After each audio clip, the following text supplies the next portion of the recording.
Nous en venons à la discussion générale. Dans le cadre de la discussion générale, la parole est à Monsieur Jean-Jacques Candelier.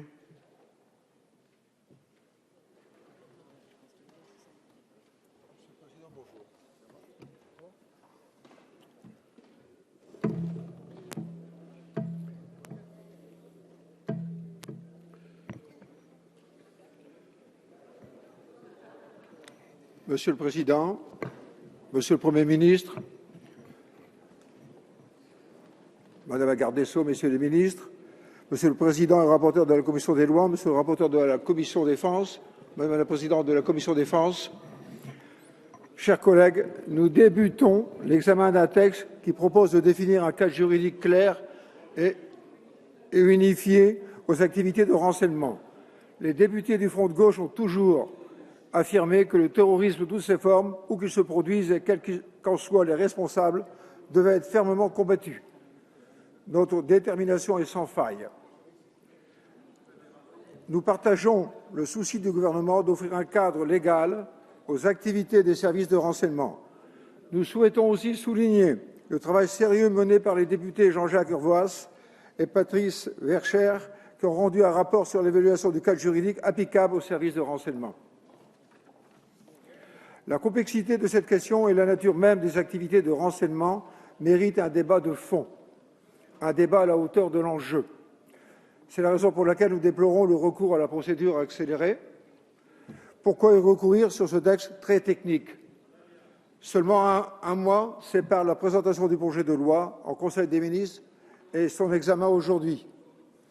Un tel projet mérite, par respect pour le peuple que nous représentons, un examen réellement apaisé et approfondi. D'autant plus qu'une question fondamentale est posée, celle de la protection des libertés publiques de nos concitoyens. Tout l'enjeu consiste à concilier la nécessité d'assurer la sécurité et le devoir de préserver les droits et libertés. Le gouvernement considère que ce texte est un texte équilibré parce qu'il subordonne au recours aux mesures de surveillance à l'autorisation du Premier ministre et au contrôle d'une autorité administrative indépendante et du Conseil d'État. Dans un État de droit, il convient d'offrir de réelles garanties solides et proportionnées aux atteintes aux libertés que peuvent occasionner les missions du renseignement. Que disait Raymond Carré de Malberg, juriste français? L'état de police est celui dans lequel l'autorité administrative peut, d'une façon discrétionnaire et avec une liberté de décision plus ou moins complète, appliquer aux citoyens toutes les mesures dont elle juge utile de prendre par elle-même l'initiative, en vue de faire face aux circonstances et atteintes à chaque moment les fins qu'elle se propose. Ce régime de police est fondé sur l'idée que la fin suffit à justifier les moyens. À l'état de police s'oppose l'état de droit. Venons-en au détail du texte. Tout d'abord, celui-ci accroît les pouvoirs des services de renseignement en leur permettant de recourir à certaines techniques aujourd'hui permises uniquement dans un cadre judiciaire. Balisage de véhicules, sonorisation de lieux privés, micro, captation d'images dans des lieux privés, captation de données informatiques et accès au réseau des opérateurs de télécommunications. Ces techniques pourront être utilisées dans des domaines qui dépassent largement le terrorisme. De nouveaux motifs d'action et une rédaction plus extensive des missions anciennes conduisent à l'élargissement du domaine d'intervention des services de renseignement. À cet égard, permettez-moi de souligner que les modifications apportées par la Commission des lois n'ont ni restreint ni précisé leur sphère d'intervention. Nos inquiétudes demeurent, c'est la raison pour laquelle nous proposerons des amendements.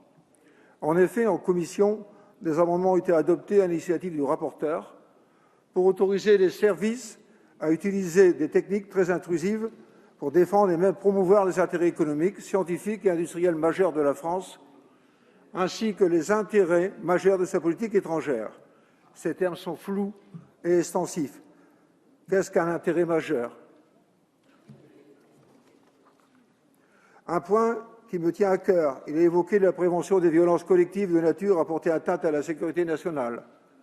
Par son imprécision, ce motif fait courir le risque d'utilisation de techniques très intrusives envers des militants politiques, associatifs et syndicaux. En définitive, la sphère d'intervention des services de renseignement serait très tendue, de manière injustifiée, ce qui ne peut que susciter notre opposition au regard des risques réels d'abus.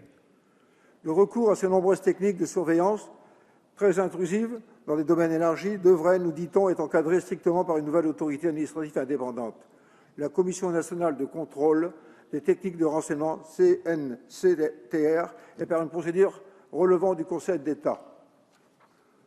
Pourtant, permettez-moi de douter que cela suffise à garantir un juste équilibre entre les moyens mis en œuvre par les services de renseignement et les atteintes portées aux libertés publiques. Nous ne sommes pas les seuls à le penser. Je tiens à donner une liste d'organisations qui énumèrent des réserves sur ce texte. La liste des droits de l'homme, Reporters sans frontières, Amnesty International France, le syndicat de la magistrature, l'Union syndicale des magistrats, le Centre d'études sur la citoyenneté, l'informatisation et les libertés, des opérateurs réseau, y compris des fournisseurs d'accès à Internet, la CNIL, la Commission nationale consultative des droits de l'homme, l'Ordre des avocats de Paris, la CGT Police, le Conseil national du numérique et le commissaire aux droits de l'homme du Conseil de l'Europe. Sans compter les nombreux citoyens inquiets qui nous ont tous interpellés. Leurs avis ne sont pour l'instant pas entendus. Il y a pourtant de quoi être inquiet quand, outre-Atlantique, le New York Times titre la France « État de surveillance ». Ce quotidien estime en effet lui aussi que ce projet de loi comporte des risques d'une surveillance gouvernementale indûment expansive et intrusive des citoyens. La procédure d'autorisation de mise en œuvre des techniques de recueil de renseignements n'est pas suffisamment encadrée. Comme le souligne parfaitement le syndicat de la magistrature, alors même qu'il ambitionne de mettre nos droits en conformité avec les exigences démocratiques, le projet maintient le Premier ministre au cœur du système de renseignement, actant une logique de pouvoir d'État au détriment de la soumission à l'État de droit. En effet, dans la procédure d'autorisation, le pouvoir décisionnel est confié au Premier ministre, lequel n'est aucunement tenu de suivre l'avis consultatif de la Commission nationale de contrôle des techniques de renseignement. En outre, nous signalons qu'en cas d'urgence, le chef de service de renseignement pourra autoriser la mise en œuvre immédiate d'une technique de recueil de renseignements en informant sans délai le Premier ministre et la CNCTR. Cette procédure d'autorisation n'est pas satisfaisante pour garantir un contrôle réel et indépendant de la mise en œuvre de techniques de renseignement. De même, le contrôle effectué a posteriori par la Commission ne paraît pas suffisant. Aucun délai pour agir n'est spécifié, limitation par le secret défense, pas de moyens d'interpellation publique, hormis le rapport annuel. Le seul recours réel de la Commission sera la saisine du Conseil d'État. A posteriori, le mal sera fait.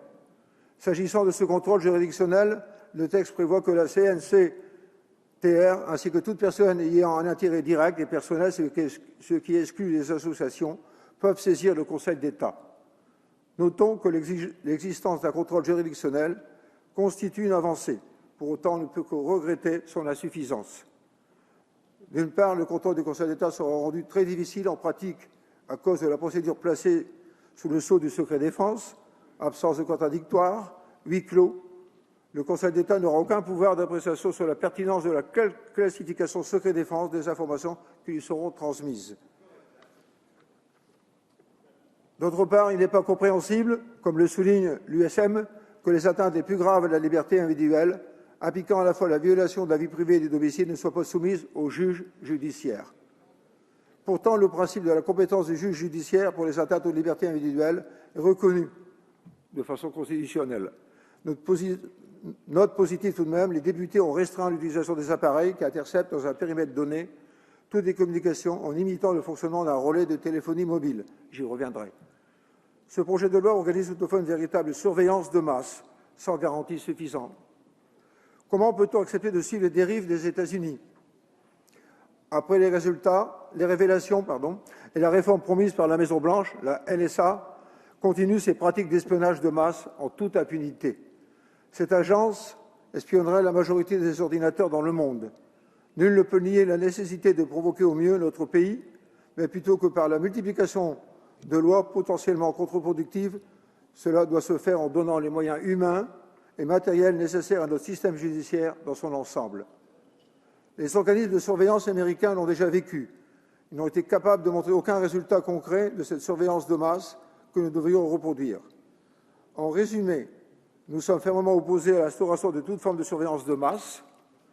C'est la raison pour laquelle nous souhaitons restreindre le champ d'intervention des services de renseignement, restreindre les services de l'État qui pourront avoir recours à des techniques de renseignement, réfléchir aux techniques de renseignement qu'il conviendra de rendre légales et celles dont il convient de condamner l'usage, introduire un véritable contrôle, a priori et a posteriori, des dispositifs proposés afin de garantir réellement à l'ensemble des citoyens le respect des libertés individuelles. Nous serons très attentifs à l'évolution du texte pour porter une appréciation définitive sur celui-ci et proposerons des garde-fous. Merci de votre attention. Merci, Monsieur le Président. Merci.